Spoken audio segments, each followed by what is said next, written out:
Hello everybody, JGamerB here, and I want to make another video discussing for the Halloween game that most fans are, or probably fans in both, are concerned of, besides the whole developer and who's involved and all that crap. I'm not going to discuss any more of it because I already talked a lot about it, but there's another big concern that I've been seeing on the internet a lot, and that is, will Michael Myers be another bully simulator for the heroes?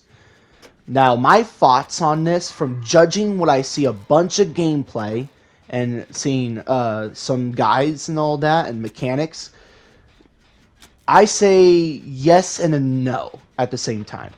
Before I go on about the bowling thing for Halloween, I want to talk. I want to take a step back and go back to the history of DBD and Friday the 13th. Those two games that I played.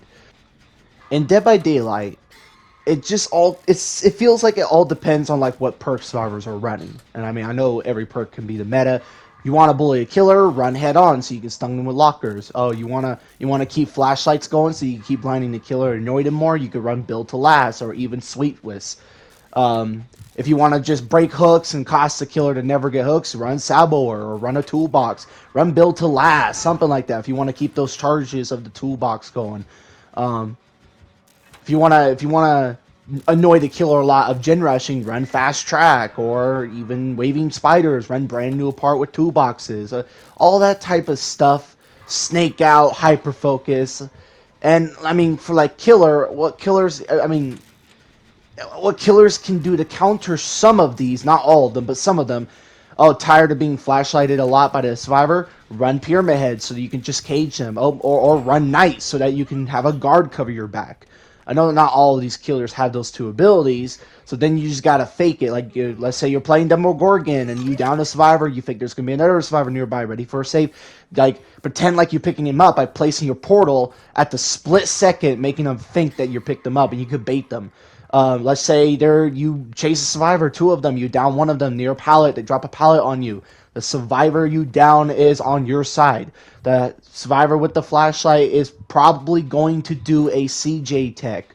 So like for a killer, if you have game sense and know what all of their tricks are, you can easily bait them out by making them think that you're going to break the pallet, because what they're going to try to do is they're going to try to vault the pallet into you and make you accidentally pick up a survivor rather than break the pallet, and then they're going to get a flashlight save. And I see a lot of people, I had a lot of survivors in most of my games that try to do that on me, and it just did not work because I know what their tricks are.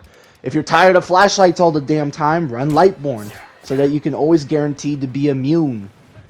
Something like that. It's just some of these are perks and skills or specific killers. Like if you play Nurse or Oni, let's say you play Oni really, and you go in your Blood Fury. Oh, you want to get multiple survivors. Don't want to get flashlight save or all the power save. You can just run Infectious Fright, down a survivor, and then you'll see all the others nearby that you can down as well. Like there's some things killers can do. I mean, there are some killers that can do better than other killers, unfortunately. But it just comes down to some perks as well. You could run in Freshest Fright. You could run lightweight, or not lightweight, Lightborn. And like, there's some ways that would help you against some bully squads with flashlights or toolboxes. Now, I mean, so far, I think you can only counter the flashlights and maybe the saboing. Like, let's say you pick a survivor and you see a Nancy on the hook, and you see a toolbox, you probably assume, okay, that Nancy is going to sabo that hook the moment I go over there. So then you just abandon that hook and just go to the other hook there's nearby. Like, there's some ways that I've dealt with bully squads before in some of my killer games, and I just know each situation of what to do. The only thing that I don't think killers can counter, though, is the gen rushing. How can you prevent them to get stacks? Well, you could play stealth killers, you could play Wraith, Ghostface, Myers.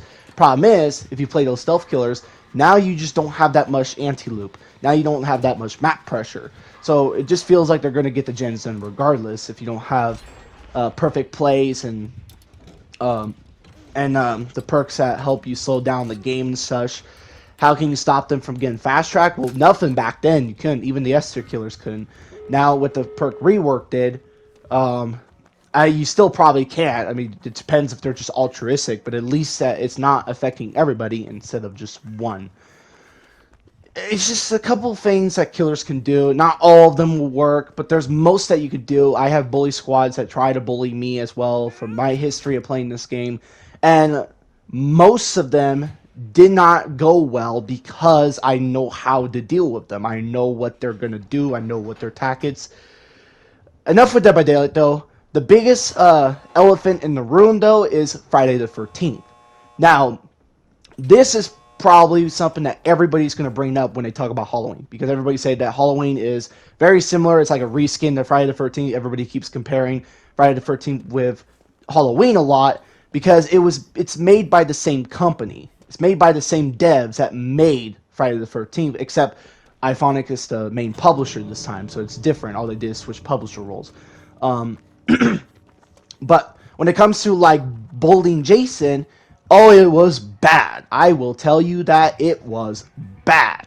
So when people think of the bullying of Friday the 13th, they're worried that's going to happen the same thing for Michael Myers. Now, I have not played Friday the 13th until 2020. But when I did came, I have learned a lot. With offline modes, reading up guides, I have learned how do you counter these bully squads as Jason. And I even seen a lot of people making videos of knocking the shit out of Jason 24/7. And this was before the Rage Mode buff, where he's immune to stungs in Rage Mode. This was before that. He could still get stung in Rage Mode back in the days, and people would just bully the shit out of them. And while the developers themselves did not fix that big problem for a while before the Rage Mode, I think the mistake that Jason's players have been doing this whole time, they have not been blocking. I have went up against Jason's that probably did not know how to block, and it was so easy to knock the shit out of them because they didn't know how to play Jason properly. Literally, if you go onto the how to play menu, it will literally tell you as Jason, and I mean counselor as well, but it literally tells you as Jason that you can block. There's an option. One time I saw a whole squad. I mean, I wasn't really part of it, but I just kind of stood and watched because that's just me. I'm a little feshy, am I? I seen 5 people, 5 counselors try to bully a Jason that knows how to block and knows how to use shift properly. It just knows how to play Jason properly. And oh my gosh, he dismantled that whole squad. Like, a Jason that knows how to block, especially when you go one-on-one with him, you're screwed. Most of the time, you're screwed. I mean, I once went up against a Jason that knows how to block. Like, I underestimated that player, and I got screwed badly because he knew how to block. So really, the whole bullying Jason that happened back then, I think it's because nobody knows how to play Jason properly, or they probably nobody knows that you can actually block as Jason. So I went up, and I dealt with some bully squads as Jason that would like to block the bully, or like, they like to just smack me around. Some of them even try to kill me. And this was before dedicated servers were removed. This was when I was like new to the game 5 months. And they're not bad teams either. It was actually a good team. It was a crazy game I had. But I knew how to block well. I knew how to defend myself. I knew how the moment I see him swing, I'm instantly blocking. I learned how to do it very quickly to where they almost have no time to react. Now, on one-on-one, that person's screwed. Because the moment Jason blocks, you can easily get out of your combat stance by just clicking the L3 to run, and then just grab them, and they're screwed. So, like, going one-on-oneing a Jason that knows how to block is pretty much a death sentence, something you should never do as a counselor. Now, when there's more people around, when you have a squad with you, then that's different, because Jason can't risk grabbing you without being smacked around. So the most case scenario, what Jason's going to do is that he's just going to have to slash. Especially if you're going up against a Part 3, a Part 4, or a Part 7 Jason, or even Savini himself, that has weapon strength. Or, I mean, you could go up against a Jason that has throwing knives. So Part 6 and 5, they have a bunch of throwing knives. If they're pretty good at throwing knives, they can rack them up as well if they have to. Kind of a build-up. But, yeah, there's just some squads I learned how to. Jason can block, and instead of grabbing, he'll just slash you. He'll do this, and I mean, yeah, there are healing sprays around, but they'll eat those up good. They'll eat this up. They'll end up using it a lot. Jason can also use a shift dodge. Like the moment someone's going to swing at them, he'll either double back if it's a running Jason. I see some nod ones that do it well, but the running ones are better. Or he'll just use a shift to immediately dodge it. Now, another thing Jason could do against a squad is when he needs to back away, he can use stalk and shift to ambush them out of nowhere, around corners. Mainly just teleporting right in front of them to get the grab. And unfortunately, yeah, there'll be pocket knives and all. That's unfortunate if they're all grouped up.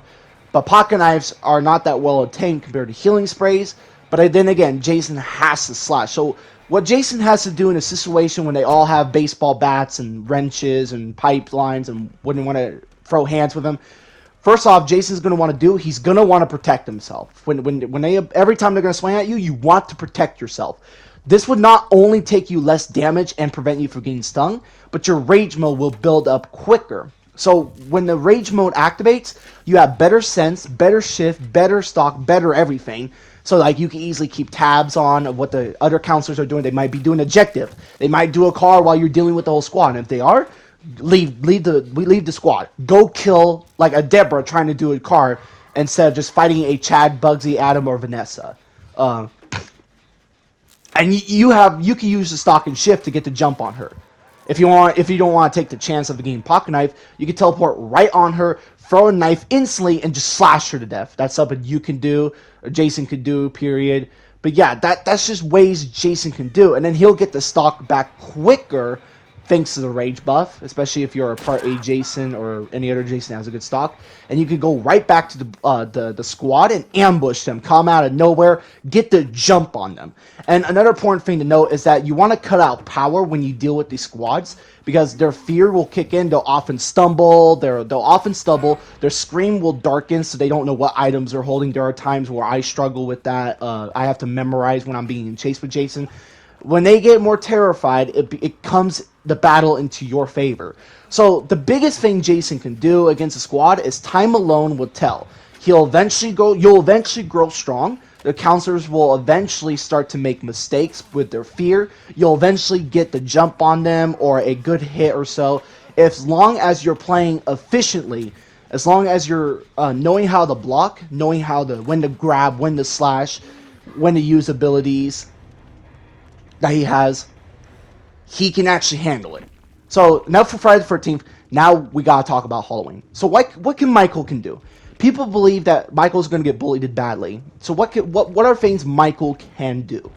So let's just say we got 4 heroes with NPC cops stick together. Let's just say they're in the middle of the street in the light, so you can't really shape jump. They might be covering each other's backs, so you can't really get the jump on them. You first things first, from what I've seen in gameplay, you want to pay attention to the environment. Let's say there's a car right beside them and nobody's covering for that car. You can easily shape jump around that car to get the jump on them. Maybe not, but at least you'll pop out close to them. But it's also very important for Michael to stalk and every single one of the players, including the cops, NPCs, and just build his blood first. Those two alone will make Michael's really hard to bully. And I'm going to say, for any of you that don't know what Bloodthirst is, Bloodthirst is earned if you stalk, kill, or admired bodies, basically just watching the dead bodies. You'll build up Bloodthirst. And the more Bloodthirst you gain, the stronger Michael is going to be in many ways. He'll hold you better with his grip. He'll also deal more damage, so he might kill you quickly, especially if you're all grouped up. He'll also tank hits better, so he can withstand more damage before he gets knocked down, and when he does, he can recover much quicker.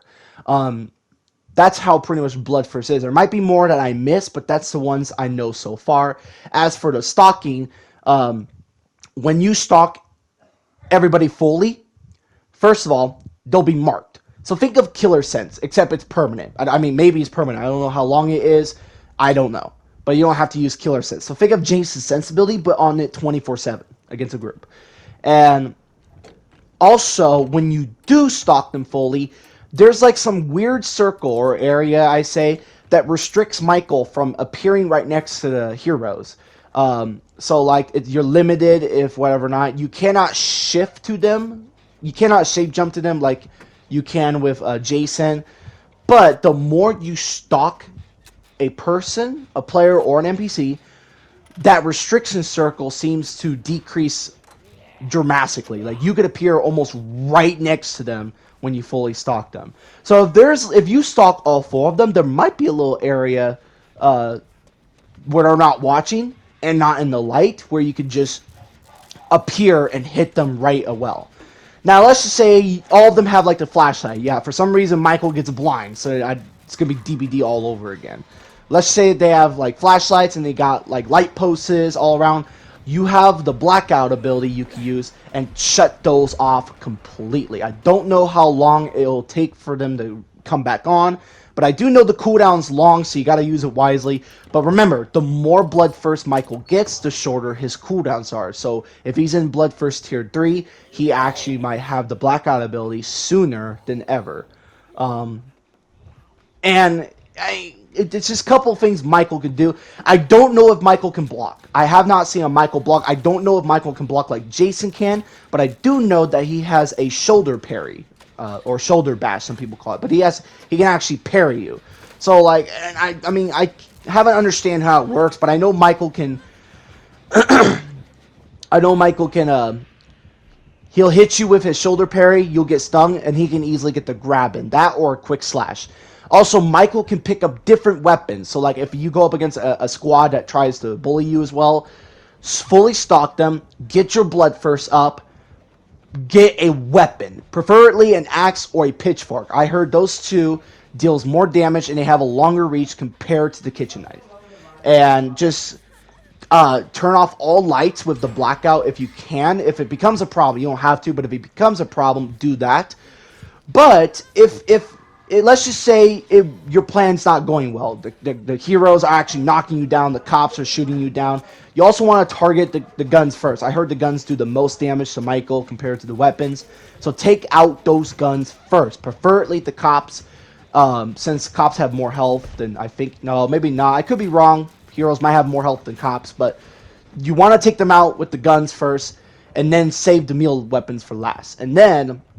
let's say your plan's not going well and you're getting knocked down as Michael, if they try to go for a detain and your detain meter is halfway, you could use Reality Tear, get out of there, and then just build up your blood for like basically retreat if you have to. You don't want to use Reality Tear too often because it has a really long cooldown. It's probably way longer to blackout, so use it very wisely. But if you're getting knocked down, you're not having much favor, even though if you got good slashes, they might be using their resources up, their weapons, because they do break like Friday the 13th, so eventually they're going to break, and they're going to run out of things to use against you, and they're running out of healing sprays and all that because of all the resources.